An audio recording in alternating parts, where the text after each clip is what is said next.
Hello, welcome to the very first episode of Otaku Korner. I'm your host, Johnny, and accompanied with me more often than not will be my good friend, Sun-kun. What's up, good people? Awesome. Now, I want to touch up on a few things before we start the episode. My friend Sean over here, he's going to have his very own Call of Duty-based show where he will be leaving you tidbits of information that'll help you not suck. Like, here's a little bit of it now. When going around corners, especially in close-range maps, use your sights while going around corners. It may slow you down, but might save your ass. Screwed up. It may save your ass. Now, another thing. We will also be having our very own sketch comedy show called Technoporagon. Now, in this show, it's just going to be funny. That's it. We're not going to touch up on any major world issues, and we're not going to poke fun at anybody living or dead unless it's necessary. Because you got to admit... Nicki Minaj. Other than that, you got to admit it is ridiculously easy to poke fun at Justin Bieber. Come on, the dude still rocks lesbian hair. Anyway, so, welcome to the very first episode of Otaku Korner. And today's episode is my personal top 10 video game characters of all time.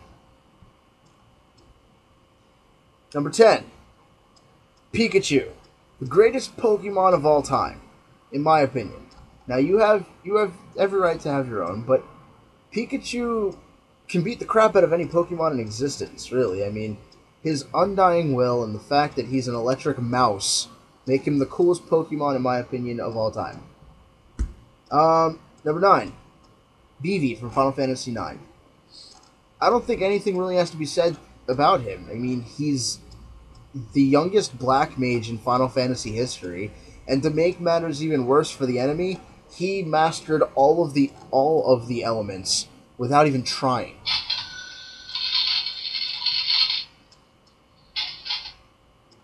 Alrighty then. So, number 8, we have Spartan 117. That's right, the original Johnny, Master Chief. This dude is amazing at what he does.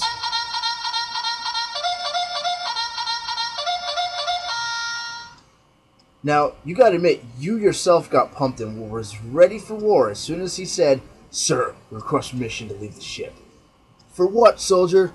To finish the fight. And that's just what he did. He gave the Covenant back their bomb. Anyway, number 7, Frank Fontaine. This son of a bitch.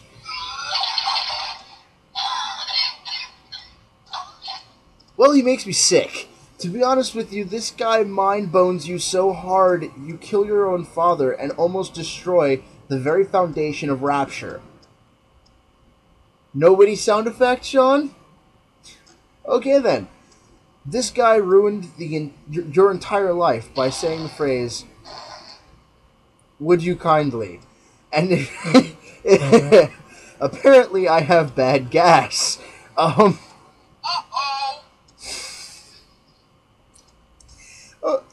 That was hot. That didn't fit.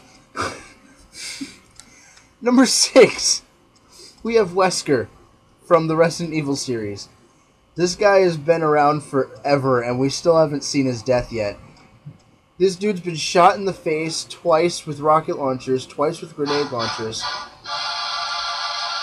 You were supposed to save that one until after he falls into the volcano, sir. Anyway, so he falls into a volcano, then gets shot again with with 2 rocket launchers, and still isn't dead. If that doesn't scream badass, I don't know what does.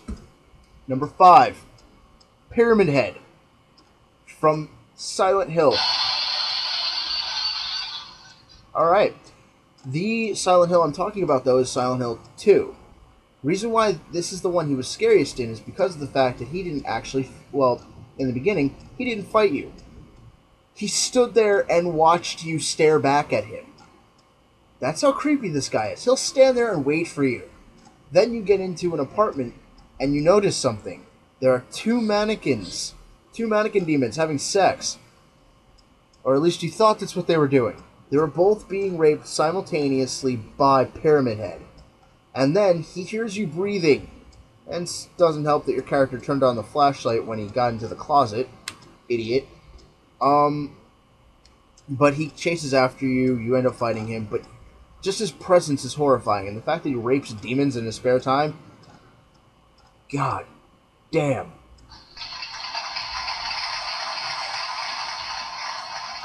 If only Cohen was to be, on this list.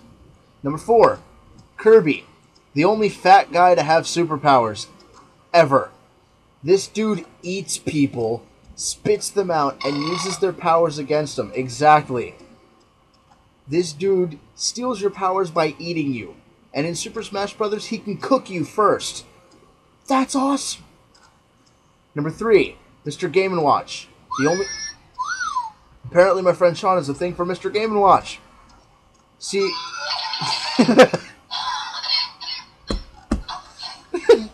See, Mr. Game & Watch is the only stick figure in history to be able to turn into a giant octopus and rape your character. Literally rape your character.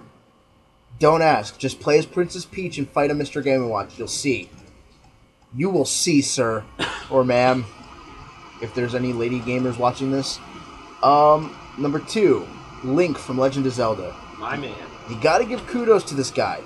This man has been around since the first Zelda. He constantly saves the princess, and no matter how hard he tries, he never gets laid. This dude is the only guy I know who will risk his life for a girl who won't even give it up. I mean, think about it. Most princesses, as soon as they're saved, oh, take me, I'm yours. Zelda, thanks. Well, I'll see you again next year. And, I mean, come on. How many times can you honestly get kidnapped by the same ginger? The dude's a ginger with a cape. It's worse. That's like... Ganondorf. Ganondorf. You know what that's like? That's like Ronald McDonald as a vampire. It doesn't work. It just doesn't work. And most of all, he turns into a giant pig. Oh yeah, then he turns into a giant pig. Now, I'd like to touch up on one final character. My all-time favorite. You! The gamers! The people who make all of this possible! The people just like me, the otakus, the guys who love what they do. Outside of work, 'cause work sucks and is extremely boring. But no, seriously, you people add flavor to a video game. Without you, we wouldn't have video games.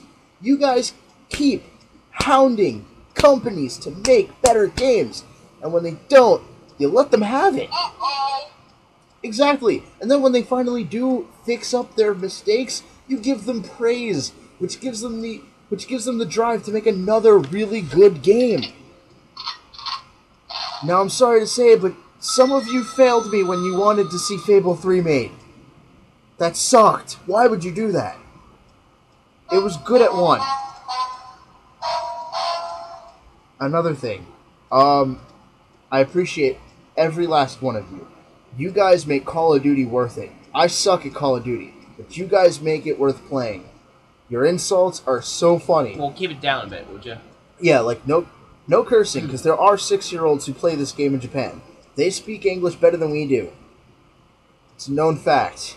Look it up. But think about it. Like, you guys make trolling fun. Yeah. When my uncle does it, it's just insulting and heartbreaking. But when you do it, it's just awesome. I just love trolling people with RPGs, don't you? I troll people with dually cults and they get pissed at me. Well, not Modern Warfare 3. See, the thing is that my friend Sean here is an expert. He is so OP'd at this game. He makes... I don't know. He makes Master Chief look like a wuss. Alright? Now, I'm not saying this just because he's my friend. I'm saying this because I've seen him play on live. And there are people, like, that I've seen go, like, 40-0. Get dropped to, like, 2-30. Like, they don't even get to go positive. It's really sad and pathetic. I have my bad moments, too, but still. Everyone has their bad moments, but this guy, he's amazing. I suck ass. Now, if you hand me a fighting game... He'll get my butt. I'll rule. If you give me a card game, I'm amazing. Freaking love them. I play Yu-Gi-Oh!, Magic the Gathering. What the hell? This isn't important.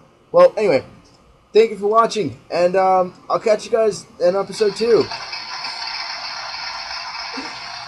Once again, that's my friend Sean. Later.